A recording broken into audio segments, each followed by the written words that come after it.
Madam கியூரிய பத்தி உனக்கு தெரியுமா? படிச்சிருக்கேன். ஒரே தொழில ஆர்வம் உள்ளவங்க கணவனும் மனைவியுமா சேர்ந்ததுனாலதான் மேடம் கியூரியினுடைய லட்சிய வாழ்க்கை அவ்வளவு வெற்றிகரமா அமைஞ்சது இல்லையா? ஆமா சாந்தி, நானும் ஒரு பெரிய லட்சிய சபதம் எடுத்திருக்கிறது உனக்கு தெரியும்.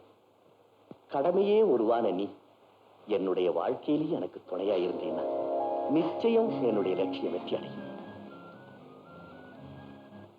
அந்த பாக்கியம் எனக்கு கிடைக்குமா? எனக்கு என்ன பதில் சொல்றதுன்னே தெரியல. நான் எங்க, நீங்க எங்க? நீங்க பெரிய டாக்டர், நான் ஒரு அனாதை. நானும் அனாதைதான். ஆனா அதிர்ஷ்டக்காரன். என்னை வளர்த்த பெரியவர் தான் எனக்கு தெய்வம். நாளைக்கே நான் மதுரைக்கு போய் அவர்கிட்ட ஒரு வார்த்தை சொல்லிட்டு அவருடைய அனுமதியோட என்ன, உனக்கு சம்மதம் தானே?